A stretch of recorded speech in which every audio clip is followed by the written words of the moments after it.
PoK में जारी विद्रोह पर भारत का बड़ा बयान।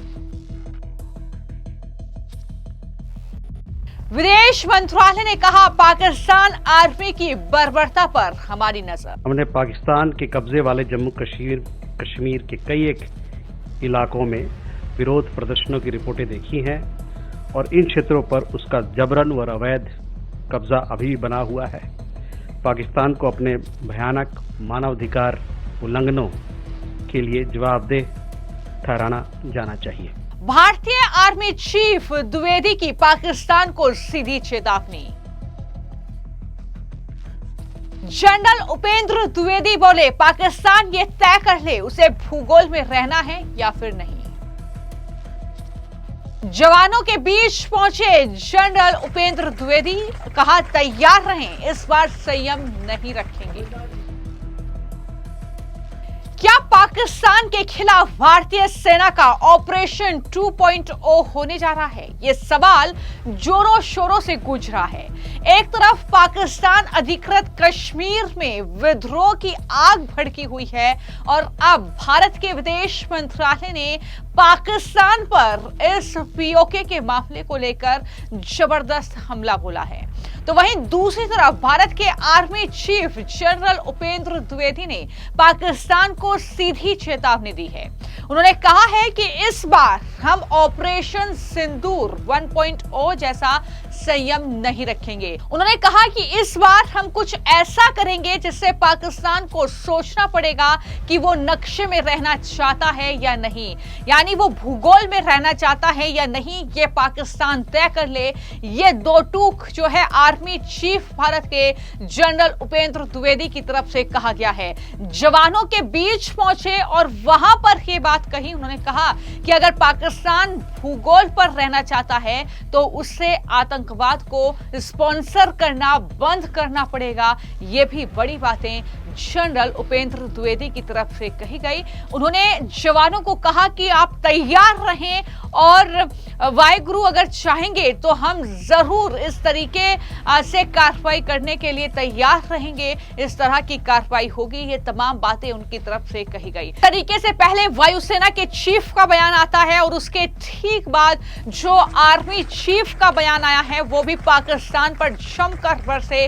सीधी चेतावनी पाकिस्तान को दे दी है कि पाकिस्तान ये तय कर ले कि वो नक्शे पर बने रहना चाहता है या फिर नहीं। ये इस तरीके की चेतावनी, तो जाहिर तौर पर उसके बाद सवाल उठ रहे हैं कि क्या ऑपरेशन सिंदूर के बाद अब ऑपरेशन 2.0 जो है वो पाकिस्तान के खिलाफ होगा, पाकिस्तान में बैठे आतंकवादियों के खिलाफ होगा। ये कहीं ना कहीं अब लगातार सुगबुगाहट तेज हो रही है। एक तरफ आपने जो आर्मी चीफ है भारत के, उनका बयान मैंने आपको बताया, लेकिन दूसरी तरफ पीओके में जो आम लोग पर अत्याचार हो रहा है उसको लेकर अब भारत ने अपना बयान जारी किया है। भारतीय विदेश मंत्रालय ने प्रेस कॉन्फ्रेंस की बाकायदा, जब उनसे पीओके के हालातों को लेकर सवाल किया गया तो उन्होंने साफ तौर पर यह कहा कि पाक अधिकृत कश्मीर में हो रहा प्रदर्शन पाकिस्तान की दमनकारी नीति और संगठित लूट का नतीजा है। वहां पाकिस्तानी सेना निर्दोष नागरिकों के साथ बर्बरता कर रही है।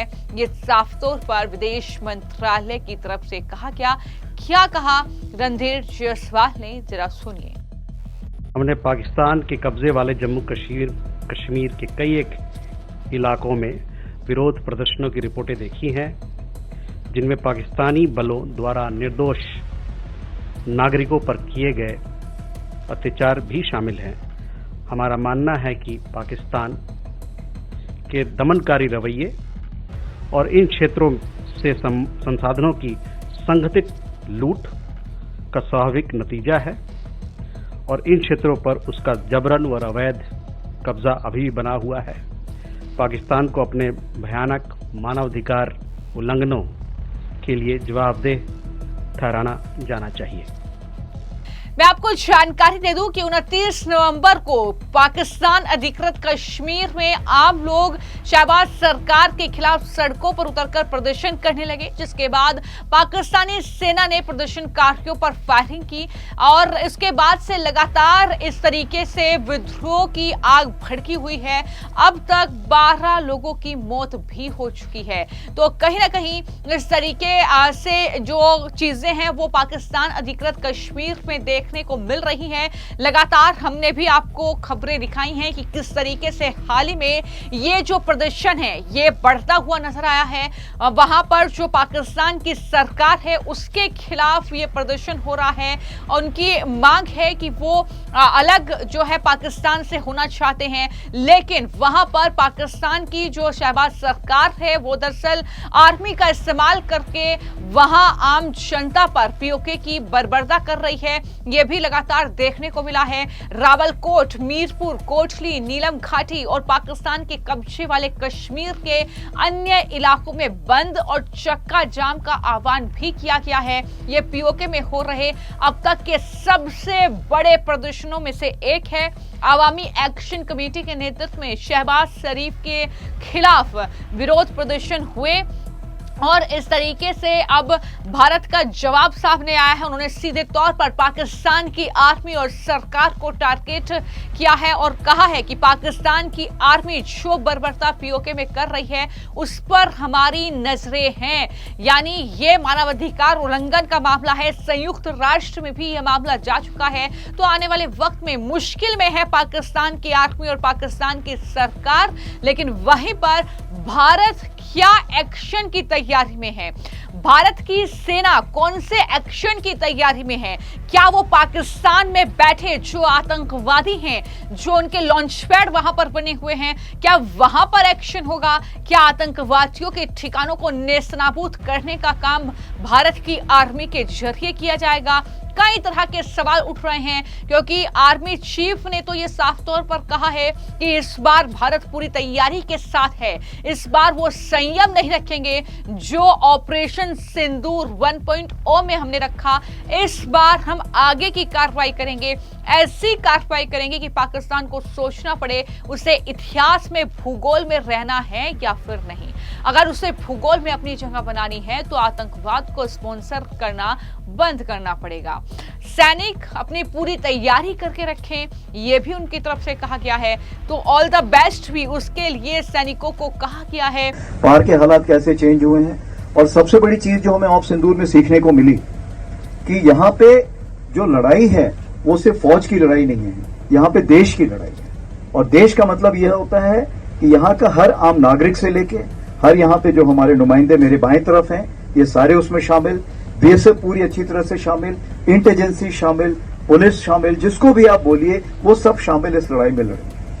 जब ब्लैकआउट हुआ या जो ड्रोन्स के ऊपर कार्रवाई हुई या जो ड्रोन्स कुछ अगर अंदर से कहीं उड़ाए गए तो उसकी जांच करना, जो भी कार्रवाई थी उस सब हमने मिलकर काम किया। और मेरा इरादा यही था यहाँ पे आकर देखूं कि अगर सिंदूर 2.0 होता है तो हमारी मिलके तैयारी कितनी है।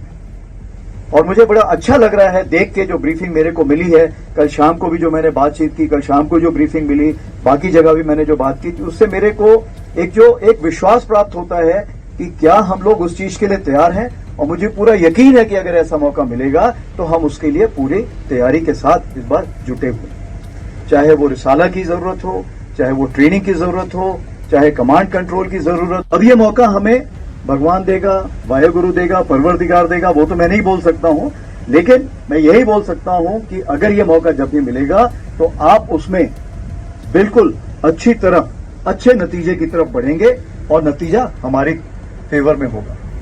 तो उसके लिए आप लोगों ने रोज आपस में बातचीत करनी है, क्रॉस कनेक्शंस करने हैं, यानी सबने साथ में बैठना है, जैसे चौपाल में बैठते हैं, बैठो, बातें करो, अगर ये होगा तो क्या कार्रवाई होगी, ये होगा तो कैसे होगा, कैसे हम एक दूसरे को सपोर्ट करेंगे, इसके बारे में हमेशा ध्यान रखना है। मैं आपको यह भी बताना चाहूंगा कि ऑफ सिंदूर 1.0 जो हुआ था, इसके लिए रक्षा मंत्री जी ने स्पेशली मुझे बोला है कि जब मैं आप लोगों से मिलता हूं तो मैं सबको बताऊं, जो यहाँ के बाशिंदे हैं या जो यहाँ पे डिप्लॉयड हैं, उन सबको ये बताऊं कि ऑफ सिंदूर 1.0 की जो सक्सेस है उसका पूरा जो दायित्व है या उसका जो कहना चाहिए जो क्रेडिट है वो सब आप सबको जाता है। और इसीलिए अभी जब ऑप सिंदूर जब हमारा ये अभी 15 अगस्त हुआ था तो आपने देखा था लाल किले में ऑप सिंदूर का हमारा झंडा भी फ्लैग जो कहते हैं वो फ्लैग हेलीकॉप्टर के द्वारा लहराया गया था और पूरा उसको लेके वहां से मार्च पास किया गया था। तो ऑप सिंदूर एक हमारी जिंदगी से ऐसा जुड़ गया है कि वो हम जब तक रहेंगे तब तक हमारे साथ रहेगा। और सबसे बड़ी चीज ऑप सिंदूर का ये है कि जब भी कोई महिला, चाहे वो बहन हो, माँ हो, सिस्टर हो, बेटी हो, कोई भी हो, जब भी अपने माथे पे जब सिंदूर लगाती है तो हमेशा उस फौजी को या उस सोल्जर को, उस संतरी को, उस यूनिफॉर्म पर्सन को याद करती है जो सरहद पे और बाकी जगह पे देश की सेवा में हमेशा तत्पर है। तो ये एक जो रिश्ता कायम किया है ऑप सिंदूर ने, ये रिश्ता जिंदगी भर के लिए बन गया है। पहली बार ऐसा हुआ है कि पूरे देश में ऑपरेशन का नाम एक था। पहले अलग अलग नाम होते थे, लेकिन इस बार पूरा ये जो देश था उसने एक नाम रखा था और वो ऑप सिंदूर था। और मैं आपको जरूर बताना चाहूंगा कि ये ऑप सिंदूर का जो नामकरण हुआ था ये खुद हमारे honourable prime minister Modi ji ने किया था। उन्होंने बताया था कि इस ऑपरेशन का नाम ऑप सिंदूर होगा। और ऑप सिंदूर कुछ ऐसा नाम है कि जिससे पूरा देश एक साथ जुड़ गया, चाहे नॉर्थ, साउथ, ईस्ट, वेस्ट कहीं भी बोलिए। और जो हमारे बाहर के भी लोग थे, जो बाहर विदेशों में भी हैं, वो भी जो हमारे हैं, जिसको हम डायस्पोरा बोलते हैं, वो भी हमारे साथ बहुत अच्छे से जुड़ते हैं। और इसीलिए जब कहते हैं कि भारत जब बात करता है वसुधैव कुटुंबकम, ये पूरा विश्व एक है, तो इस ऑप सिंदूर ने हमारे भारतीय जहां जहां पर है, बाकी जो दूसरे देश वाले भी थे वो भी हमारे साथ जुड़ गए। और पूरा विश्व जो था एकजुट हमारे साथ खड़ा हुआ। जब पहलगाम टेरर स्ट्राइक के बारे में जब हमने बोला आप निंदा कीजिए, पूरा विश्व हमारे साथ कदम से कदम मिला के उसकी निंदा की। और जैसे आपको पता है टेररिस्ट टारगेट, तो 9 टारगेट हम लोगों ने नियुक्त किए थे और इस टारगेट में ये हमने यकीन किया था कि इसमें कोई इनोसेंट नहीं खत्म होना चाहिए और कोई मिलिट्री टारगेट को भी हम नहीं उस टाइम डिस्ट्रॉय करना चाहते थे। हम टेररिस्ट टारगेट को डिस्ट्रॉय करना चाहते थे, टेररिस्ट टारगेट में जो ट्रेनिंग देते उनको डिस्ट्रॉय करना चाहते थे और जो उनको इंडोक्ट्रिनेशन करते थे या उनको तरबियत देते थे, जिनको हम बोलते हैं कि उनके आका, उनको डिस्ट्रॉय करना चाहते थे। और यही चीज हमने 9 टारगेट में की, जिसमें 7 टारगेट में आर्मी ने किया था, 2 एयरफोर्स ने किया था। और इस बार हमने हर टारगेट को डिस्ट्रॉय करने का प्रूफ भी दिखाया दुनिया को। नहीं तो पाकिस्तान छुपा ले जाता था, बट इस बार हमने दिखाया कि ये देखिए यहां पे हमने ये डिस्ट्रॉय किया, ये डिस्ट्रॉय किया। और सारी जो खबर है तकरीबन 35 से 40 तो पहले नाम आए थे, लेकिन आपको पता है कि जब वो उनका 14 अगस्त को उन्होंने गलती से एक लिस्ट जाहिर कर दी थी जिसमें 100 से भी ज्यादा नाम थे जो कि वहां पर लोग खत्म हुए। और ये मैं फौजियों की बात कर रहा हूं जो वहां पे खत्म हुए थे। टेररिस्ट जो हैं वो तो बहुत ही ज्यादा थे, ठीक है, तो टेररिस्ट को तो वो गिनते ही नहीं थे, ठीक है। तो ये मैं आपको बताना चाहता हूं कि इस बार भारत देश पूरी तैयारी के साथ है और इस बार वो संयम नहीं रखेगा जो सिंदूर 1.0 में हमने संयम रखा था। इस बार हम आगे की कार्रवाई करेंगे और कुछ ऐसी कार्रवाई करेंगे कि हो सकता है पाकिस्तान को सोचना पड़े कि उसे इतिहास में, भूगोल में रहना है कि नहीं रहना। अगर उसे भूगोल में अपनी जगह बनानी है तो उसके लिए उसे जो स्टेट स्पॉन्सर टेररिज्म जिसको हम बोलते हैं, यानी कि उसका देश जो टेररिज्म को स्पॉन्सर कर रहा है उसे रोकना पड़ेगा। तो आप अपनी पूरी तैयारी करके रखिए और अगर परवरदिगार चाहेंगे, भगवान चाहेंगे, वाहेगुरु चाहेंगे तो बहुत जल्दी ही आपको मौका मिलेगा। उसके लिए ऑल द बेस्ट। जय हिंद।